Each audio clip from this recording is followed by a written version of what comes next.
Yamato continua defendendo Momonosuke e Shinobu com a sua própria vida. E parece que agora ele começou a receber os primeiros danos no combate. Sasaki, que é um personagem misterioso, além de estar em um cargo importante do exército de Kaido, parece guardar algum segredo. Parece que ele sabe demais. E Momonosuke, pela milionésima vez, pergunta para Yamato quem é ele. É claro que isso gera muita confusão, já que ele vê uma mulher quase gigante falando que é o pai dele. E isso confunde a cabeça do Momonosuke, que já apanhou bastante. Mas Yamato revela o seu nome. Apesar de ter herdado totalmente a determinação de Oden, ele também parece ter orgulho no seu próprio nome. E o nome desse episódio é um grande clickbait, já que não acontece praticamente nada disso. Então a Big Mom está lutando com o Marco, e em um daqueles momentos de distração ela consegue agarrar ele. Sério, ele tá diante a uma Yonkou, como é que ele vai se distrair? E isso porque ele tá na forma híbrida de Fênix.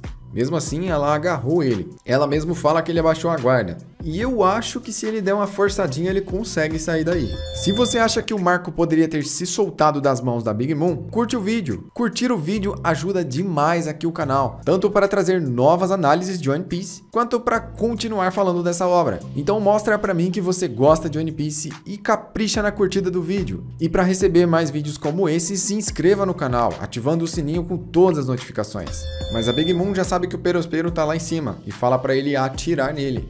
Com uma cena digna de anime dos anos 80, o Perospero mira nele e não atira. Ele vai ficar nessa posição até dar cãibras. Na verdade, o Perospero vai ficar ali por muito tempo. E olha só a situação do Prometheus ali atrás. Enquanto ele prepara a sua flecha doce, a Carrot está descendo. E depois de passar por vários portais, ela chega onde está acontecendo aquilo. O Perospero mirando no Marco e a Big Mom segurando ele. Então aqui, Carrot começa a perder o seu próprio controle. Quando ela vê Perospero, tudo fica borrado e ela começa a se lembrar apenas do Pedro e o que o Perospero causou. Ela vai se descontrolar. E é muito importante lembrarmos aqui que a transformação Mink não é uma coisa fácil, ela precisa ser treinada. A transformação Sulong é extremamente complexa. Apesar de todo o Mink poder se tornar Sulong, o controle sobre essa forma não é nada fácil. E Carrot está sem nenhum controle dos seus próprios sentimentos. Se ela se transformar em Sulong agora, muito provavelmente ela vai perder totalmente o controle e não vai saber o que está fazendo.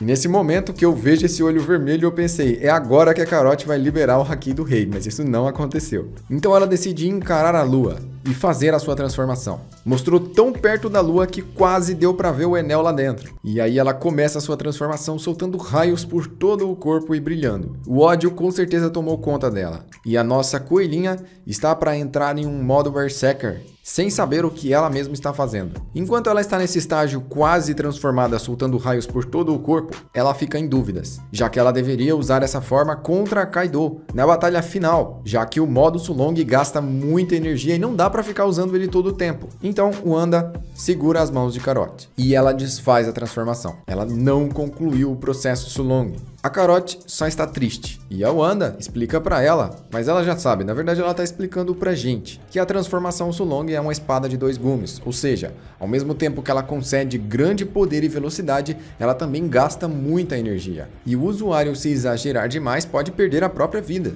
A ideia realmente é usar contra o Kaido. Só que a Wanda ainda não entendeu por que a Carrot tá desse jeito, porque ela perdeu totalmente o controle. Mas a Carrot faz questão de contar, e isso por um momento muda completamente a situação. Os Binks são a raça mais fiel que existe, e a gente pôde ver isso quando Jack, a Seca, foi lá em cima de Zunisha. Ele atacou Zou, e mesmo os Minks apanhando, sofrendo e sendo completamente derrotados, eles não entregaram Raizo, porque eles são fiéis demais. E essa fidelidade é muito retratada várias vezes durante a obra. Dessa vez, as duas querem lutar pela honra do nome de Pedro. E mais uma vez, a gente vê a Lua. Então finalmente o Ana entende por que Carrot está daquele jeito. Mas não é assim que ela deve se transformar em Mink. Ela deve estar calma e focada, sabendo o que ela quer fazer. Em um flashback, nós vemos a pequena Carrot aprendendo com o Pedro. E aqui, em um amanhecer, como tudo tem que ser agora, a simbologia do amanhecer. Ele fala para ela as mesmas palavras que Goldie Roger falou para ele quando ele era o pequeno Pedro. O Roger falou para ele que todos têm a sua hora de brilhar, e ele repetiu essas palavras para a pequena Carrot. Sobre elas está caindo algumas fagulhas, como se fosse a própria energia lunar sobre eles. Wanda consola Carrot e novamente repete para ela a épica frase do Rei dos Piratas: todos têm a sua hora de brilhar. As duas estão se apoiando em nome de Pedro e elas decidem lutar juntas. A Carrot não precisa fazer isso sozinha. De todas as formas, nessa batalha eles vão ter que enfrentar todos os inimigos que estão ali. E a Carrot, agora muito mais calma, está preparada para o combate. As duas encaram a lua cheia e a sua transformação começa. Carrot assume a sua forma, assim como Wanda. E as duas, rapidamente cheias de raios passando por todo o seu corpo, voam na direção de Perospero. Ele, que está até agora apontando a flecha para Marco, ainda não atirou, enquanto tudo isso estava acontecendo. E a Big Mom, que tem várias possibilidades de acertar o Marco, também está esperando. Perospero ainda solta mais uma frase final, e é aí que as duas aparecem diante dele, com o corpo coberto de raios. Tão rápido que ele não pôde nem sequer reagir. Wanda atacou com uma espada, fazendo um corte vertical, e Carrot atacou com as garras, fazendo 3 cortes na diagonal. Assim, o rosto dele ganhou 4 grandes cicatrizes, e eu tenho certeza que elas vão acompanhá-lo para o resto da vida. Isso é, se ele durar muito tempo. Ele cai no chão completamente desmoralizado por ter sofrido esse ataque. E novamente está ela. Ele a reconhece, porque essa forma Sulong foi a que atacou vários navios da Big Mom e impediu o avanço deles. A Carrot nessa forma fica muito perfeita, suas habilidades ficam muito grandes, além de que ela pode voar, e ela voou sobre a flor da água. Essa habilidade em One Piece é uma habilidade muito desejada, além de conseguir controlar a eletricidade. Tantas habilidades em uma pessoa que não tem Akuma no Mi é uma coisa muito notável. E ele agora está chorando as dores de ter ganhado uma cicatriz no rosto. As duas estão em pose de combate. E Perospero diz que a culpa não é dele, foi o Pedro que se explodiu. É claro que a culpa é dele. Se ele não tivesse atacado, Pedro não teria reagido, foi ele que o prendeu. E isso agora deixa Carrot ainda mais nervosa com ele. Em mais um flashback, a gente vê Pedro falando que a tribo Mink e o clã Kozuki esperam há séculos por alguém que vai guiá-los para um novo amanhecer, o tempo em que o mundo passará por uma transformação. E ele acredita que esses são a tripulação do Chapéu de Palha. A crença de Pedro nisso era tão grande que ele sacrificou a própria vida em nome disso. E o design Sulong da Carrot é sensacional. De longe, a melhor Sulong entre todos os Minks, pelo menos na aparência. E mais uma vez nós temos a simbologia do amanhecer. É claro que assistindo isso está a Big Mom, que não aguenta mais ver isso. E o Marco continua lá dentro da mão dela. No julgamento dela, todo mundo é muito inferior, eles não deveriam estar ali tomando o tempo dela. Engraçado que na cena anterior, o Marco estava quase todo dentro da mão da Big Mom. Nessa cena, só o pescoço do Marco está dentro dela, é como se a mão da Big Mom tivesse encolhido bastante. Então ela joga o Marco nelas, como se fosse um monte de lixo. E ele as acerta, mas elas conseguem segurá-lo. Ele perdeu a sua transformação, o impacto foi muito grande, mostrando realmente que a força física da Big Mom é muito absurda. Isso sem usar os poderes da sua fruta nem seus homens. Podemos dizer que ela o atacou de mãos limpas. O poder bruto da Big Mom é algo totalmente fora do normal. Carrot e Wanda se apresentam e dizem para Marco que são aliadas. Logo, ao ouvir o nome de Nekomamushi, ele fica mais calmo e entende que elas realmente estão do lado dele. Big Mom vê que todo mundo que está ali é muito insignificante para ela, pelo menos é assim que ela pensa, e decide ir para outro local. Montada em Prometheus e Zeus, ambos desmaiados, ela sai dali em um voo muito desengonçado. E Marco decide ir atrás dela. Ele se transforma em Fênix e voa. Enquanto isso, Perospero ainda está no chão. E é claro que ele se enfurece com essa situação. Então Carrot dá aquela última olhada diretamente dentro do olho do Perospero, como se estivesse encarando dentro da alma dele. Agora, uma batalha em nome da vingança vai acontecer. Mas nós não vamos ver ela agora, porque a cena corta direto para dentro de Onigashima. E os Onis de Gelo estão tocando o terror novamente. Já não bastasse uma multidão de Onis de Gelo estar mordendo outras pessoas e fazendo com que eles se infectem e também se tornem Onis de Gelo, mas o Queen ainda lançou várias balas de praga e fez com que mais pessoas se tornassem Onis de Gelo, tanto aliados quanto inimigos. Então as pessoas continuam sofrendo desse mal. E Marco se dá conta disso. Lembre-se que o Marco é um médico e ele não vai conseguir ver essa situação de braços cruzados. A batalha de Usopp e Nami continua. Na verdade, isso tá mais para um show de stand-up. Otama chegou e Uchi foi completamente abocanhada. Peijuan diz que um vira-lata não deve morder um dragão e corre para salvá-la. Enquanto Otama é lançada pelo ar, E fala sério, essa menininha é muito corajosa. Ela sozinha tem mais coragem que o Usopp e a Nami juntos. E ela conseguiu se segurar ali. A Uchi diz que foi enganada e que ficou em choque. Peijuan diz que ela está fedendo o cachorro. Para se aproveitar da situação da distração, o Usopp vai saindo dali bem devagarzinho sem fazer nenhum tipo de barulho. Mas chegou a hora da vingança de Nami. Todas as vezes, o Usopp se escondia atrás de Nami e fingia ser a voz dela e a dublava, desafiando os inimigos. Dessa vez, foi a Nami que fez isso. E ela chamou a atenção deles. Lembrando que ele já tomou uma cabeçada e está com o crânio rachado. Ele está todo machucado. E aqui, ele toma mais um golpe. Enquanto ele está tomando esse golpe, a Nami fugiu, como a Otama. E ele sai voando no ar. E cai exatamente nas costas do vira-lata. A Nami pergunta se ele está bem, mas está bem na cara que ele está todo arrebentado. Ele precisa de um tratamento médico meio que urgente. A resistência física de Usopp é sim superior à de um humano normal. Esse cara aguenta porrada demais e ele tá com o nariz quebrado de novo.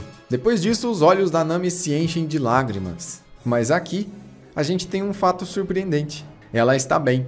É claro que ela se importa primeiro com ela mesma. E a Otama explica como ela foi parar lá, provavelmente dando dangos da sua Akuma no Mi para todos os smiles que ela encontra. Até agora, vimos que todas as pessoas que têm smile e forma animalesca podem ser controlados por ela, além, é claro, dos animais.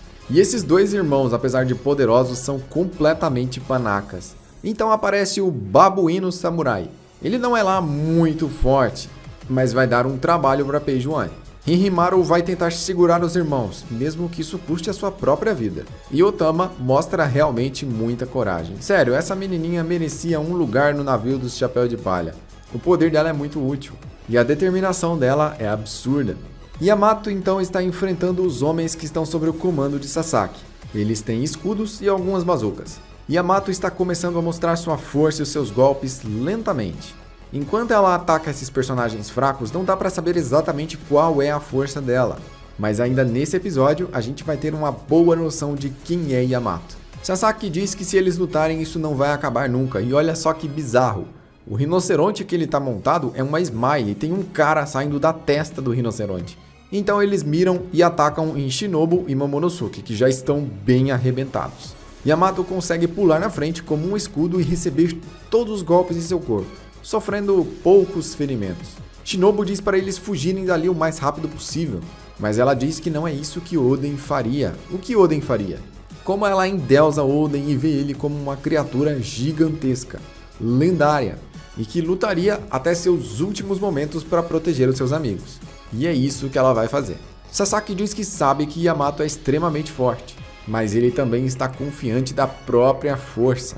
É aí que Yamato decide mostrar uma transformação. Seu olho muda completamente, seus dentes ficam pontudos como de um tritão, e chamas azuis saem de todo o seu corpo, como se fossem várias caudas. Uma possível demonstração dos poderes da sua Akuma no Mi. Para atrapalhar a transformação que a gente queria ver tanto, aparece o Frank. E Yamato se lembra dele. Entre os estudos que ele fazia, ele viu o cartaz de Frank e sabia que ele era do bando dos Chapéu de Palha. Aí a gente tem um Number, que na minha opinião parece bastante com o Fred Mercury. O Fred Mercury já está há muito tempo seguindo o Frank. E já chega, né? Já deu desse cara. Ele acerta sua clava no chão e arrebenta tudo à sua volta, atrapalhando até mesmo a formação do próprio Sasaki. Ele abriu um buraco no chão que dá para o nível inferior onde eles estão, ou seja, um andar inferior. Depois que tudo se rompe e vira uma grande bagunça, Shinobu e Momonosuke saem do campo de vista de Sasaki, e o Yamato vai com eles para protegê-los. Então começa uma longa queda livre, e eles entendem que podem cair em segurança no piso de baixo.